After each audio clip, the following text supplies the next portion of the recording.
Halo selamat siang pemirsa IDX Channel, kita kembali berjumpa dalam IDX First Session Closing. Sejumlah informasi dari dunia ekonomi dan bisnis akan kami sajikan untuk Anda. Bersama saya Rosalyn Chunla, IDX First Session Closing selengkapnya untuk Anda.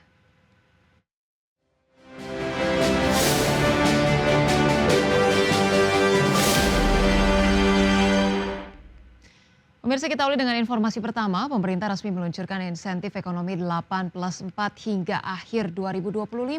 Salah satunya sebagian pajak pekerja sektor restoran akan ditanggung negara. Paket stimulus ekonomi 8+4 tersebut diantaranya 8 program utama dan 4 tambahan yang mencakup berbagai program. Mulai dari dukungan magang berbayar bagi lulusan baru atau fresh graduate, hingga perluasan insentif pajak yang berlaku hingga akhir 2025. Insentif pajak ditanggung pemerintah atau DTP yang sebelumnya hanya berlaku untuk industri padat karya, kini diperluas ke sektor lain termasuk pajak pekerja, perhotelan, restoran, dan horeca akan ditanggung oleh negara. Program lain yang akan diperpanjang adalah bantuan pangan yang dipastikan berlanjut hingga 3 bulan ke depan. Selain itu, pemerintah juga menyiapkan fasilitas BPJS Ketenagakerjaan untuk pekerja ojek online, di mana iuran dibayarkan 50% oleh pemerintah. Fasilitas tersebut mencakup jaminan kecelakaan kerja, jaminan kematian, hingga jaminan kehilangan pekerjaan, serta dukungan akses perumahan, renovasi, dan kepemilikan rumah.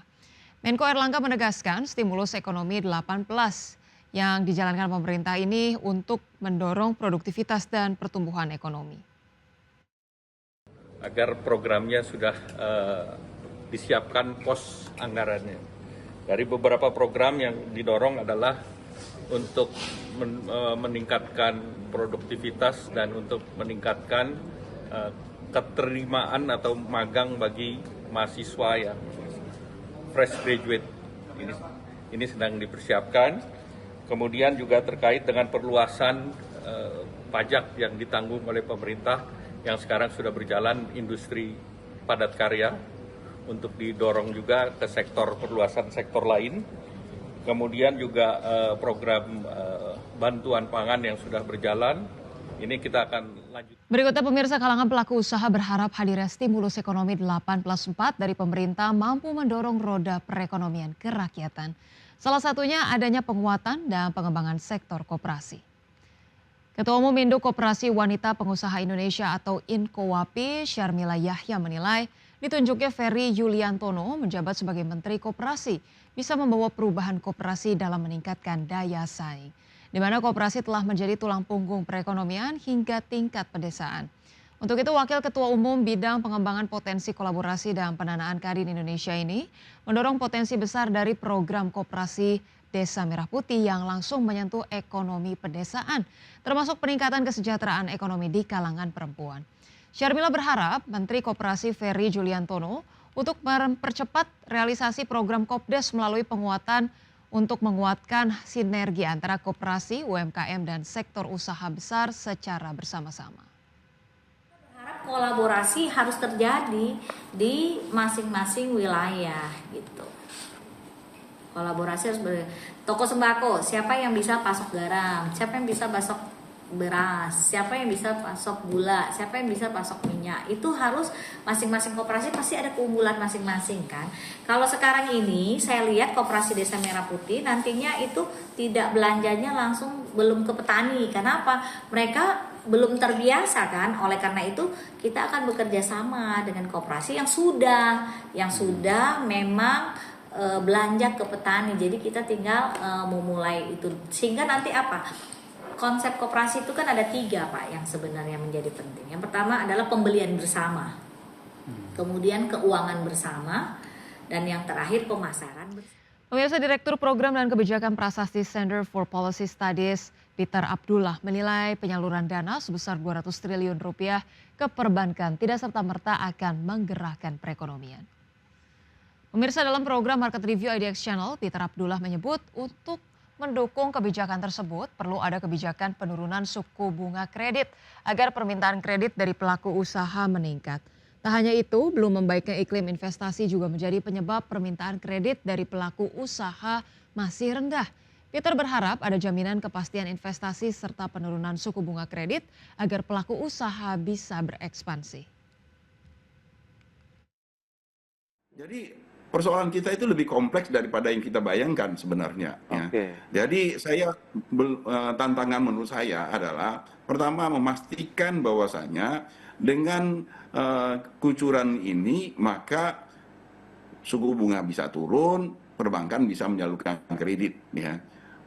Kenapa ini saya sebutkan menjadi tantangan? Karena saya tidak meyakini itu bisa terjadi dengan serta-merta. Ya. Kebijakan untuk kita memastikan ini bisa terjadi, kebijakan yang dibutuhkan itu tidak cukup dari sisi fiskal. Harus diiringi dengan kebijakan dari sisi moneter. Harus diiringi dengan kebijakan dari sisi sektorial. Ya. Sisi moneter agar supaya kita bisa memastikan suku bunganya benar-benar turun. Sektorial kita harus bisa memastikan bahwa iklim investasi kita benar-benar membaik sehingga demand untuk kredit itu meningkat.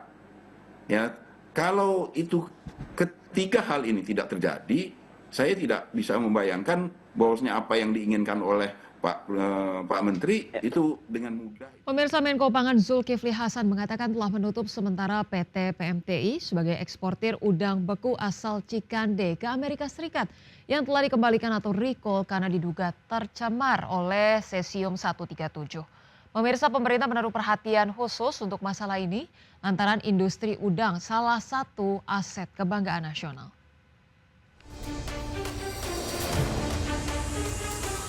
Menteri Koordinator Bidang Pangan Zulkifli Hasan mengatakan telah menutup sementara PT PMTI sebagai eksportir udang beku asal Cikande, Serang, Banten ke Amerika Serikat yang telah dikembalikan atau recall karena diduga tercemar Cesium 137. Zulhas mengungkapkan para instansi terkait akan langsung melakukan pembersihan untuk menghilangkan zat berbahaya yang ada di pabrik tersebut. Satgas juga akan melanjutkan pemeriksaan kesehatan pada masyarakat yang berpotensi terdampak untuk memastikan tidak ada dampak negatif terhadap kesehatan publik.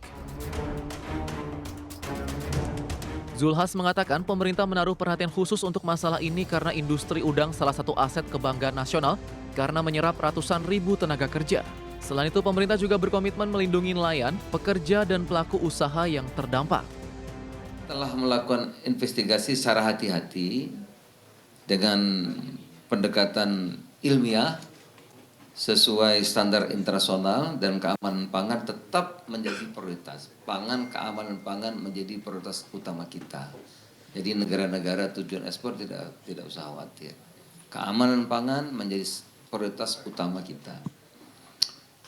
Pemerintah bergerak cepat, saudara-saudara. Tadi kami sudah rapat, ya, melokalisir dan menutup dugaan sumber pencemaran. Ya. Sebelumnya, Badan Pengawas Obat dan Makanan Amerika Serikat mengeluarkan peringatan terkait larangan mengonsumsi udang asal Indonesia. Negeri Paman Sam itu melarang masyarakat membeli, menjual, maupun mengonsumsi produk udang beku asal Indonesia yang diduga terkontaminasi isotop radioaktif Cesium 137. FDA menyebut larangan itu khusus ditujukan untuk udang beku mentah merek Great Value yang diproses oleh PT Bahari Makmur Sejati. Tim Liputan IDX Channel. Dan pemirsa, informasi menarik lainnya akan kami hadirkan usai jeda berikut ini. Tetaplah bersama kami.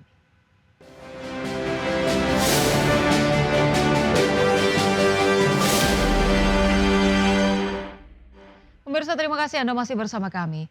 PT Perusahaan Gas Negara Tbk mencatat pertumbuhan pendapatan yang positif pada semester pertama 2025 dengan kenaikan sekitar 5,4% secara tahunan. Namun di sisi lain, laba bersih perusahaan mengalami penurunan signifikan hampir 23%, menjadi tantangan tersendiri di tengah dinamika industri energi dan gas nasional. PT Perusahaan Gas Negara Tbk atau Pegas mencatat pertumbuhan pendapatan yang positif pada semester pertama 2025. Menurut laporan keuangan, pendapatan Pegas pada semester 1 2025 mencapai 1,94 miliar dolar Amerika, naik dibanding periode yang sama tahun sebelumnya. Peningkatan ini dipicu oleh naiknya volume penjualan gas dan faktor harga yang lebih baik. Meski pendapatan tumbuh, tantangan biaya dan beban operasional menyebabkan laba bersih perusahaan turun drastis menjadi 144,42 juta dolar Amerika dibanding sebelumnya. Penurunan laba bersih sekitar 22,6% ini menjadi perhatian bagi manajemen dan investor.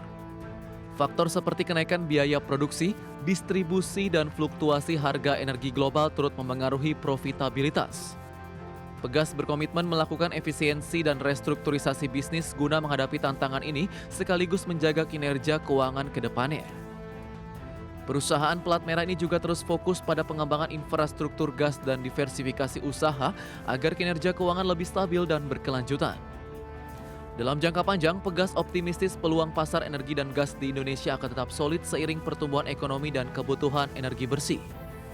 Strategi adaptasi diperlukan untuk menjaga daya saing di sektor yang terus berubah. Berbagai sumber IDX Channel. Pemirsa, produsen air minum dalam kemasan terkemuka PT Sariguna Prima Tirta Tbk menyiapkan sejumlah strategi inovasi dan ekspansi untuk memperkuat posisi di pasar yang semakin kompetitif. Salah satu langkah terbaru adalah peluncuran produk kemasan baru dengan desain praktis yang diharapkan dapat mendorong kinerja positif pada semester kedua tahun 2025. Pada tahun 2025, Cleo memperkenalkan produk baru bernama Cleo 1 liter praktis yang dirancang untuk memenuhi kebutuhan konsumen akan kemasan yang lebih mudah dibawa dan digunakan.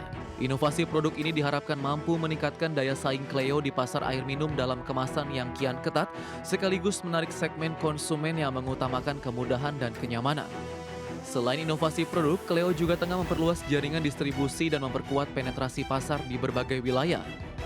Strategi ekspansi ini menjadi kunci untuk mendorong pertumbuhan penjualan di semester kedua 2025. Cleo optimistis dengan potensi pasar air minum yang terus tumbuh, terlebih di tengah meningkatnya kesadaran masyarakat akan pentingnya konsumsi air mineral berkualitas. Manajemen Cleo menegaskan komitmen mereka untuk terus berinovasi dan beradaptasi dengan tren pasar guna menjaga keberlanjutan bisnis. Melalui berbagai inisiatif ini, perusahaan berharap dapat mempertahankan posisi sebagai salah satu pemain utama di industri air minum dalam kemasan di Indonesia dan mencapai target kinerja yang telah ditetapkan. Berbagai sumber IDX Channel.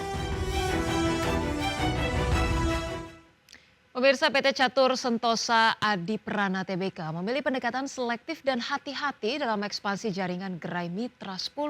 Meskipun demikian, perusahaan tetap memasang target ambisius untuk mencapai 100 gerai mitra 10 hingga tahun 2030. Menandai strategi pertumbuhan jangka panjang yang konservatif namun berkelanjutan. Sepanjang tahun 2024, PT Catur Sentosa Adi Prana Tbk atau CSAP menambah 8 gerai mitra 10 baru di berbagai wilayah Indonesia antara lain di Jambi, Sawangan, Jababeka, Samarinda, Purwokerto, Kendari, Madiun, dan Garut. Melanjutkan ekspansi, tahun 2025 sudah membuka gerai ke-57 yang berlokasi di 10th Avenue Mall, Bandung. Selain membuka gerai baru, CSAP juga fokus melakukan relokasi dan perluasan area penjualan di beberapa toko existing seperti di Pamulang dan Balikpapan. Manajemen CSAP memilih untuk lebih selektif dalam ekspansi agar menjaga kualitas pelayanan dan efektivitas operasional. Pendekatan hati-hati ini diharapkan dapat mendukung pertumbuhan bisnis yang sehat dan berkelanjutan di tengah persaingan pasar bahan bangunan yang kian ketat. Keseriusan perusahaan terlihat dalam pengembangan gerai dengan memperhatikan lokasi dan potensi pasar. Hingga 2030, CSAP targetkan jangka panjang gerai mitra 10 mencapai 100 gerai. Hal tersebut menunjukkan komitmen kuat dalam memperluas jaringan dan memperdalam penetrasi pasar.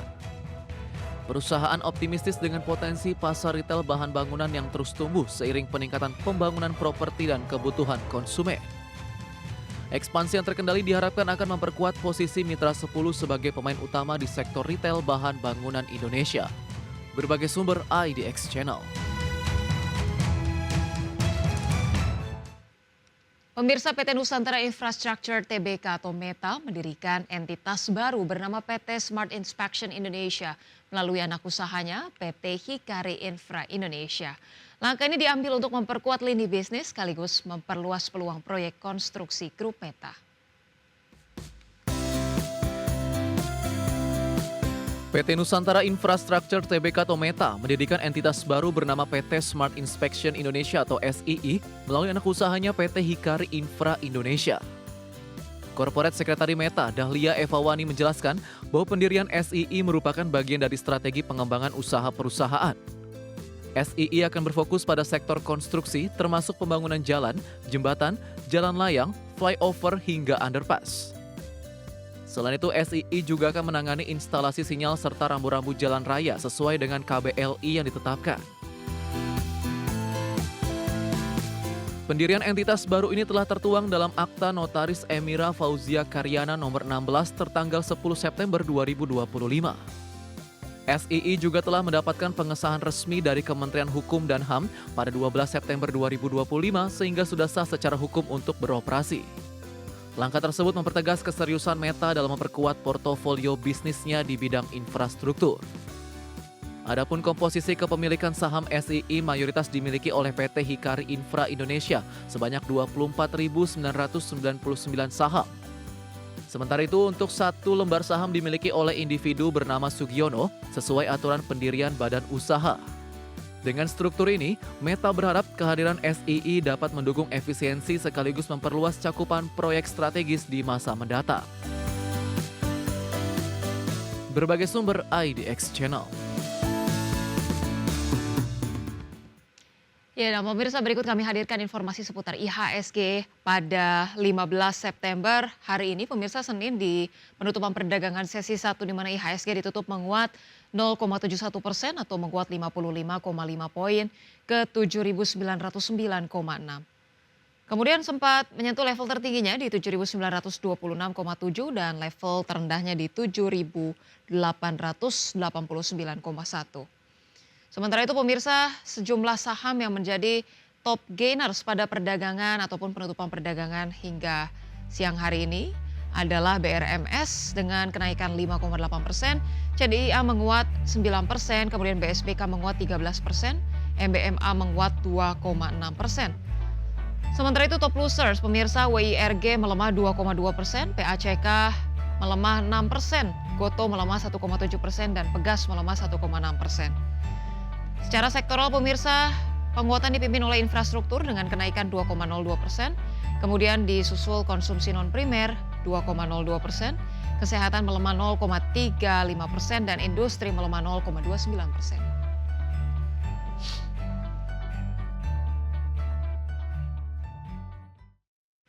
Dan pemirsa berbagai informasi menarik lainnya akan kami hadirkan usai jeda berikut ini, tetaplah bersama kami.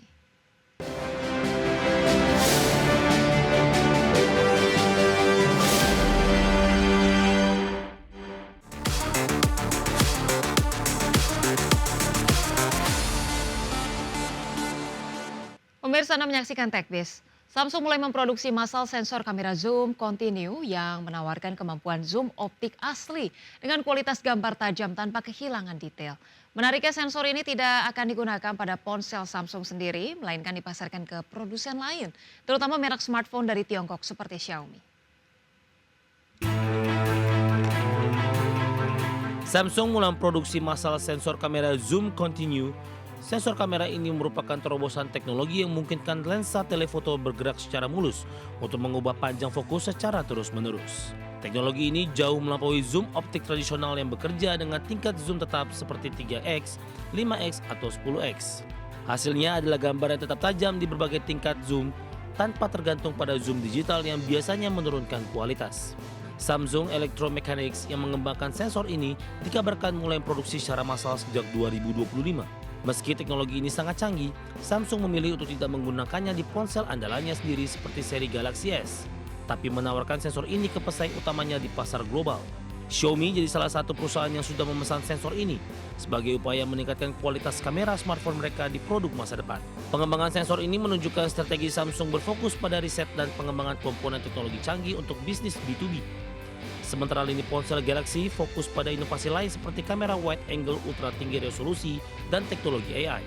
Keunggulan zoom continue ini diyakini akan memberikan pengalaman fotografi mobile yang lebih superior di ponsel flagship pesaing dan kemungkinan menjadi standar baru di industri. Sebagai sumber ada Excel.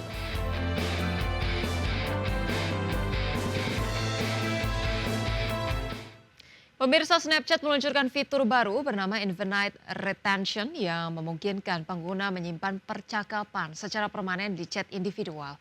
Selain itu, Snapchat memperkenalkan Group Streak, di mana fitur serupa streak yang populer di TikTok untuk meningkatkan interaksi pengguna dalam grup. Snapchat meluncurkan fitur baru bernama Infinite Retention. Dengan fitur Infinite Retention, pengguna dapat mengaktifkan opsi penyimpanan percakapan tanpa batas waktu di obrolan pribadi.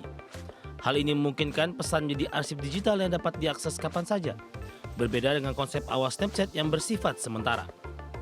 Fitur ini diharapkan memberikan fleksibilitas lebih bagi pengguna dalam menjaga percakapan penting dan kenangan berharga. Fitur Group Streak yang memungkinkan pengguna membuat streak dalam grup chat meningkatkan interaksi sosial dan keterikatan antar anggota. Setiap anggota grup harus berkontribusi dengan mengirim snap secara bergantian untuk menjaga streak tetap aktif. Fitur ini bertujuan memperkuat komunitas dan memberikan pengalaman sosial lebih mendalam, menyamakan popularitas dengan fitur serupa di TikTok. Selain itu, Snapchat juga mengembangkan fitur kreatif lainnya seperti timeline editor untuk penyuntingan video langsung di aplikasi, peningkatan alat analitik bagi kreator konten, serta template pembuatan video otomatis. Langkah ini menunjukkan komitmen Snapchat untuk terus berinovasi dan bersaing dengan platform media sosial seperti TikTok dan Instagram. Peluncuran fitur Infinite Retention dan Group Streak menegaskan posisi Snapchat sebagai platform yang adaptif dan inovatif dalam dunia media sosial. Dengan terus memperkaya fitur, Snapchat bisa memberikan pengalaman pengguna yang lebih kaya dan menarik di era digital. Berbagai sumber ADX Channel. Pemirsa, Roblox mengumumkan pembaruan besar yang meningkatkan pengalaman bermain dengan grafis lebih realistis, avatar generasi baru, dan sejumlah fitur baru yang menarik. Pembaruan ini bertujuan untuk memberikan pengalaman interaktif yang lebih imersif, serta mendukung aktivitas komunitas Roblox secara global. Salah satu pembaruan utama adalah sistem grafis yang makin realistis berkat teknologi terbaru yang membuat lingkungan game lebih detail dan hidup. Selain itu, Roblox memperkenalkan avatar generasi baru bernama Avatar 4.0 dengan gerakan lebih natural dan ekspresi yang lebih ekspresif, menambah keaslian interaksi antar pemain dalam game. Perubahan ini diharapkan dapat meningkatkan keterlibatan pengguna serta memperkuat pengalaman sosial di platform. Roblox juga menghadirkan fitur baru seperti Server Authority untuk mengurangi kecurangan dalam game, alat kreatif baru bagi developer, dan peningkatan tools analitik untuk membantu membuat konten mengoptimalkan permainan mereka. Upaya ini menegaskan komitmen Roblox dalam menjaga kualitas dan keamanan platform, sekaligus memperkaya ekosistem kreatornya dengan fasilitas yang lebih baik. Selain itu, Roblox aktif menggelar berbagai event dan update berkala yang menambah variasi dan tantangan baru bagi pemainnya. Komunitas Roblox di seluruh dunia menyambut baik pembaruan ini karena memberi lebih banyak pilihan dan pengalaman bermain yang menyenangkan. Pembaruan berkelanjutan ini diprediksi akan memperkuat posisi Roblox sebagai salah satu platform game sosial terbesar di dunia. Berbagai sumber IDX Channel. Ya pemirsa, sudah 30 menit kami menemani Anda dalam IDX First Session Closing. Perbarui terus informasi Anda hanya di IDX Channel, your trustworthy and comprehensive investment reference. Dan pemirsa, jangan lupa saksikan program Second Session Closing yang akan tayang pada pukul 15.30 waktu Indonesia Barat. Karena urusan masa depan harus yang terdepan. Aku investor saham, saya Rosalyn Chiu pamit undur diri. Terima kasih dan sampai jumpa.